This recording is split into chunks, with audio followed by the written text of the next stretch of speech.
नमस्कार मित्रों, हमारे चैनल पर आपका स्वागत है। मित्रों, हमारा चैनल एक चैनल ही नहीं, एक परिवार है जहां हम सब मिलकर हमारे धर्म का अध्ययन करते हैं। मुझे लगता है कि आपके प्यार और सपोर्ट के कारण हमारा परिवार बहुत जल्दी एक बड़ा परिवार बन जाएगा। आपको बहुत बहुत धन्यवाद मित्रों। आइए मित्रों, अब ज़्यादा समय न लेते हुए आज की सत्य रहस्यमयी अनसुनी घटना की ओर। मित्रों, क्या आपने कभी सोचा है अगर भगवान और उनका सबसे बड़ा भक्त आमने सामने आ जाए तो क्या होगा? आज की कहानी है श्री राम और उनके परम भक्त हनुमान की। एक ऐसी कथा जहां धर्म, वचन और भक्ति की सबसे कठिन परीक्षा हुई। इस कथा का संदेश आपकी सोच बदल देगा। राम राज्य में शांति थी, हर और सुख और समृद्धि। एक दिन राज दरबार में एक तेजस्वी ऋषि प्रवेश करते हैं और उनके चेहरे पर क्रोध स्पष्ट था। ऋषि बोले, हे रघुनंदन, एक राजा ने मेरे तप का अपमान किया है। यदि आप धर्मराज हैं तो उसे दंड दीजिए।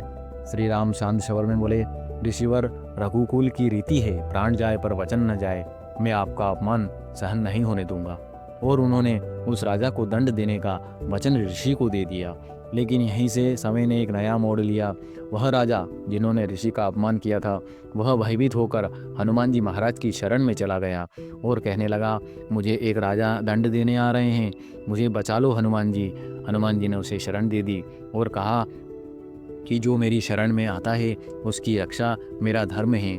कुछ ही समय बाद हनुमान जी को पता चला कि स्वयं श्री राम उस राजा को दंड देने आ रहे हैं। हनुमान जी का हृदय काँप उठा और एक ओर मेरे प्रभु, दूसरी ओर मेरा दिया हुआ वचन, मैं किसका पालन करूंगा?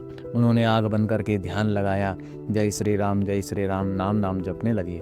उत्तर मिला, सच्चा धर्म वही है जहाँ वचन भी निभे और भक्ति भी बनी रहे। हनुमान जी ने निश्चय किया कि मैं मेरे प्रभु के विरुद्ध नहीं जाऊंगा, पर वचन निभाने के लिए उनके सामने खड़ा अवश्य रहूंगा। विशाल रणभूमि सज चुकी थी। देवता आकाश से देख रहे थे। एक ओर धनुष पर पतंचा चढ़ाए हुए श्री राम, दूसरी ओर हाथ जोड़े हुए खड़े हनुमान। राम बोले, हनुमान हट जाओ, यह मेरा धर्म है। हनुमान जी झुककर बोले, प्रभु, मेरा जीवन आपके चरणों में है।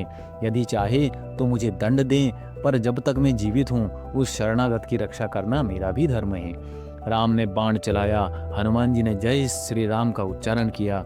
बाण उनके पास पहुंचते ही फूल बनकर गिर गए। राम ने अग्नि बाण छोड़ा। हनुमान जी ने उसे अपनी पूंछ में समेट लिया। अब राम ने ब्रह्मास्त्र उठाया और पूरा ब्रह्मांड कांप उठा। हनुमान जी ध्यान में डूब गए। राम राम राम राम जपने लगे। जैसे ही ब्रह्मास्त्र उनके निकट पहुंचा, वह पुष्पमाला बन करके उनके गले में सज गया।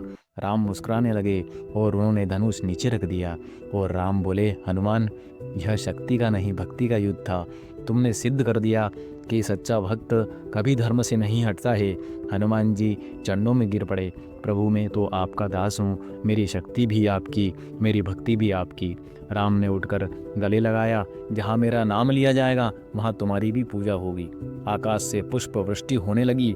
यह कथा हमें सिखाती है मित्रों कि सच्ची भक्ति में अहंकार नहीं होता, वचन की रक्षा ही होती है और सच्चा धर्म निभता चल जाता है।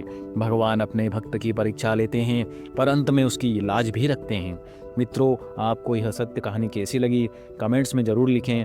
मित्रों, फिर मिलते हैं और कोई ऐतिहासिक कहानी लेकर। जब तक आप सुरक्षित रहें, स्वस्थ रहें। धन्यवाद मित्रों। जय श्री राम।